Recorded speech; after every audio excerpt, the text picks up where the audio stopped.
Joining me is Gary Wish, who works with DeLong's Inc., a fabricator out of Jefferson City, Missouri. We're going to talk about Bridges of Franklin County, which is of course, a cute little play on Bridges of Madison County with Meryl Streep and Clint Eastwood, but this is the Missouri version. So I mentioned it a little bit when I talked before. Over the years, that preconception that concrete is always less expensive than steel for simple span bridges was prevalent across the whole country. Many times, steel was not even considered for short span bridges. Owners were paying more than they needed to for bridges. And we don't like that unwarranted lack of competition for any industry. And Missouri was one of these. Now, Missouri is a very good bridge state. I'm going to talk about them a little bit later also. But Missouri, like many states, assumed concrete was less expensive than steel for short span bridges. In fact, in some of their guidelines for rural design, they had that if you're planning to build a steel bridge, assume $120 per square foot. And if it's a pre-stressed concrete one, 95. Well, no wonder we weren't building very many steel bridges with concrete being 20% less expensive or steel being 26% more expensive. So if we look at Missouri bridge construction for over 10 years between 09 and 2018, they built 378 typical, now I do need to say typical concrete bridges. And they only built 16 typical steel bridges, where 15 of them were plate girders, and only one of them was a wide flange bridge. And if you do the math, that comes out to only 4% of their typical bridges turned out to be steel. Why? Because they assumed steel was $120 per square foot, concrete was 95. But in 2018, DeLong's, Gary, and the SSSBA, me, and MoDOT, one of the people, Brian Hartnagel, who you'll hear from next week, worked together to study steel and concrete costs for these typical bridges in Missouri. And after that study, 2 workshops were delivered, one in Kansas City and one in St. Louis in 2018, that discussed these results that were presented to MoDOT people and consultants and contractors. And what that message was no, results showed that steel and concrete bridges are competitive for short spans. And so that problem was solved. Missouri came in right away that December of that year and said, hey, we're going to remove that cost guidance and we are going to compete steel bridges equally with concrete bridges. And to the right there and to the little link to the bottom left, you see a little bulletin type report from DeLong's on their website of kind of a summary of that study if you are interested. So what happened? Now that MoDOT said, okay, let's not assume concrete was less expensive and let's compete steel and concrete. What happened? Well, a bridge came up pretty soon right after that in Scott County where they were replacing a bridge. Of course, they were making it a little bit longer and a little bit wider for hydraulic opening and for, modern lane design. And it was a 45-foot simple span with a 26 8-inch width. And of course, we're going to look at composite rolled shape bridge, and a pre-stressed I-beam bridge. And that's what they did. And it went out to bid, and there were 8 bids from general contractors, 4 for the steel solution and 4 for the concrete solution. And wow, what happened? The low bid was steel, where before this, they would have just assumed concrete was less expensive. And not only was the low bid steel, but it was galvanized beams, which is kind of the Cadillac of corrosion protection systems. And then if we look at the bids, the closest concrete bid was $290,000 more than the steel bid. Now, this is a county bridge, yes.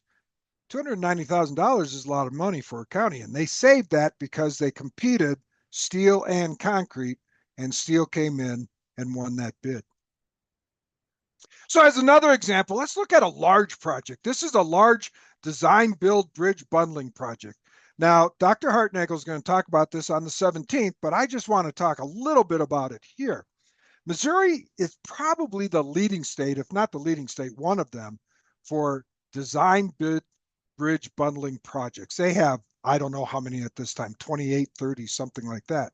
And this is just one of them, fixing access to rural Missouri or farm where they replaced 31 bridges under a contract, and they got federal funding and all that kind of stuff. And it goes out to a design build team, and we can see 3 teams bid on this one. Now, Missouri does it a little different than some others. They don't say, give me a price for doing this. They say, this is how much money we have. Tell us what you can do, and we're gonna pick the best value for that fixed budget. And they look, of course, at square footage and number of bridges and things like that. But they also look at quality and longevity. Some of the more qualitative things of bridges, and they look at how it is constructed and how it affects public travel and things like that. And so we see 3 teams bid on this: Team 1, Team 2, Team 3. 1 and 2 were primarily concrete bridges. Team 3 was primarily steel. From the design build team of Lehman Construction out of California, Missouri, Wilson and Company out of Kansas City, and DeLong's out of Jefferson City. And you can see they won that bid. Steel bridges. How did they win this bid? Well, the economy of steel bridges was certainly a big part of that. And one of the key factors there was in the green there, it says innovative, simple for dead load, continuous for live load, or SDCL designs. And we saved a whole presentation from Dr. Hartnagel on that for next a week from Thursday, and we're looking forward to that. But also performance of steel bridges. Those galvanized beams rated really high compared to a concrete structure. And they had full depth cast in place decks, which MoDOT graded as higher than the partial depth decks of the concrete structures. And so they took the highest score for those first 2 categories. And in the third category, they took the second highest score because equipment and ease of construction for steel bridges is pretty easy compared to the heavier equipment required for concrete bridges. So here's a case where they competed and steel bridges won. So now let's get to the bridges of Franklin County. So there are 5 bridges in Franklin County to be replaced between 2023 and 2025. Almost all of them are in place, I believe, not all of them. and you see at the top the name of the bridge. Then the next row is the type of bridge, and we see steel won 4 out of 5 bids. And that's what we like to see. Well, we do. Today, we like to see steel win the majority of them, but we do like to see concrete win some of them. We want that healthy competition between concrete and steel because that's going to give us a better product at a better price. Then the next row is the low bid, and we can see what that was for those. And then the next line is the lowest other material. So for instance, for that very first one, Hendricks Road, the steel bridge was $549,202, and the lowest concrete was $748,163, and then just a percentage beyond that. And then below that, for the rest of that table, is how many bids there were and in what order did they come in. Okay, so we see that table and we see steel did well when it can compete. In fact, we can see in the red up in the table, the ones that went steel, the savings over the concrete options. Then down at the middle at the bottom says, hey, overall, steel saved $280,000 for this county because they bid and didn't just assume concrete was going to be less expensive. Now, the 2 I've circled there or overlies there are bridges that were built or designed and then fabricated by DeLong's Inc. And I'm going to let Gary talk about those 2 bridges as we go through the different parts of those. Okay. Is my audio working all right, Michael? Yep, you're sounding good. Okay, very good. So I'm Gary Wish, and at the time these were fabricated, I was the chief engineer here at DeLong's. I've since moved into a part-time role and semi-retired, but still somewhat familiar with these projects. So when we look at Hendricks Road and the other one that we fabricated, Lockhart Road, what's there to like about these bridges from a fabricator standpoint? What made them desirable for us? Well, obviously, the first thing is the superstructure is steel beams and not concrete beams. So that's the obvious thing. But then let's look at some other reasons why they were affordable, relatively inexpensive to fabricate. Hendricks Road, on each of the beams on the Hendricks Road project weighed less than 5,000 pounds. So we can lift these with lighter cranes. The bridge was so small and lightweight that we could ship the entire bridge on a single truckload. And we have 3 fabrication areas in our shop, and these pieces were light enough that we could use them to kind of fill in a schedule in any of the 3 fabrication areas. Can we go to the next one? So the next thing that we like about it is it's made with weathering steel. It doesn't require any coating. Now, we blast clean these beams to make sure that they would weather evenly. So a quick run through our wheelabrator to get an SP6 commercial blast finished, and these beams were finished. Can we go to is that the last Hendricks Road, Michael? There we go. We like that the fabrication is simple. There are 4 bearing stiffeners on each of the beams, and there are diaphragm connection plates. There are shear studs that are shop welded to the top flange. You can't see this in the picture, but that's where we get the composite action between the beam and the slab. All right, let's move to Lockhart. Oh, you still have some more pictures here. Oh, I didn't Talking realize about the that. simple details and the bolted in, just lift it in place and bolted in diaphragms. And Well, we're going to get to that in just a little bit. I didn't okay, realize here's Lockhart. there we go. So the Lockhart Road Bridge is similar to Hendricks. The roadway width is 28 feet compared to 24 on Hendricks. So the engineer chose to use 5 beam lines wide compared to 4 on the previous bridge. This one is on a 20-degree skew where the previous bridge wasn't skewed at all. But to be quite honest, from a fabrication standpoint, that really doesn't make the bridge any more complex. Now let's go to the next one. The rail is similar to the previous bridge. Now, we didn't supply the rail, but we could have. But it's just another example of where the engineer and the owner went with a clean and easy to fabricate detail. And even though this bridge is skewed, the diaphragms are perpendicular to the beams as opposed to being skewed to be parallel to match the diaphragms. And that makes it easier for us to fabricate when we're square to the beams instead of with the roadway. Both of the bridges had alternates listed for the diaphragm connection plates. And I don't know if, yeah, there should be, if you go on a little bit further, Michael, there should be a detail of that.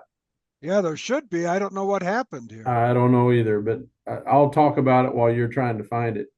We chose a welded diaphragm connection plate on the first bridge, Hendricks Road, because we're more familiar with that. We do that more often.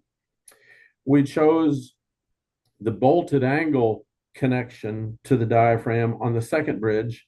And because of it, and we decided to try that because in our shop, hole making is a little bit more automated than stiffener welding. And so we felt like we saved a little bit of time with the bolted connection. Then the only other fabrication operation that had to take place was to camber the beams to account for the dead load deflection so that the beam would properly conform to the roadway grade after the slab was poured. So for us, and I know we're running short on time, but for us, these were really simple and easy to fabricate beams, and we were able to compete with concrete. We as a steel industry did not win all 5, but we won 4 out of 5, and we, our company, DeLong's in particular, didn't win all 4 of those that went steel, but we won 2 of the 4. So the way I look at that from the owner's standpoint, if I'm the county of Franklin, if I'm the taxpayer in Franklin County, I look at this as a success because even though they paid the engineer to do 2 steel designs, they on each of the, I'm sorry, 2 bridge designs on each of the 5 locations, they saved enough money in the material savings and the construction savings to more than offset the extra that they paid the engineer for his design time. Michael, that's all I have. We'll send it back to you. All right, thank you. So I just want to finish up here. I just have a couple minutes. Just talk about the performance of today's short span steel bridges. Like Gary said, simple and practical details. That's where steel bridges have made the most impact in the last couple decades. And of course, since they're lighter bridges, you have lighter equipment to put them into place and smaller abutments. You can use smaller abutments. For speed of construction, accelerated bridge construction is becoming so important across the whole country that when we close down a road, that is a big inconvenience to the public, and we need to minimize that. And certainly steel has some advantages there because of the weight, because of the modularity, because of the ability to put it in place easily. Longevity, 100 years plus. There's thousands of 100-year plus bridges, steel bridges out there. That's because of durable materials and corrosion protection systems, like Jeff talked about, integral abutments and getting rid of the deck joints, which we tend to do now with these bridges, really improves that. But if we talk about resiliency and sustainability, I have a slide on that. We want to be in the middle of this diagram. We want a resilient and sustainable steel bridge with 100+ years of service life. Now, on the left side, I have resiliency. And yes, steel has a lot of advantages there. It's inspectable and repairable, redundant systems, flexible, adaptable, resistance to natural and man-made hazards. And if it does get damaged or if it does corrode, we have fast restoration. But on the right side is that sustainability, which we talk about recyclability, where steel is America's #1 recycled material. Reduced material consumption, where steel has that high strength to weight ratio where we can optimize that. Energy efficiency for the construction, and recycled steel. And our mills are putting in new energy efficient furnaces and things like that, and using renewable energy sources. And then, of course, the bottom one, which everybody talks about, is greenhouse gas emissions. And those have been reduced because of the recycling and because of the uh, energy efficient furnaces and because of the renewable energy.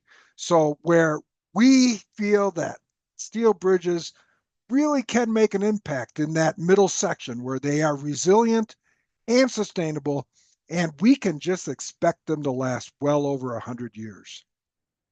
And so, summary and conclusions, what I would like to say is that we want that. Well, I'm a bridge engineer. Today I'm a steel bridge engineer, but I'm a bridge engineer overall. And I want that competition between steel and concrete because that's healthy for cost, certainly, but also for quality of bridges, also for industry responsiveness, and also for industry capabilities.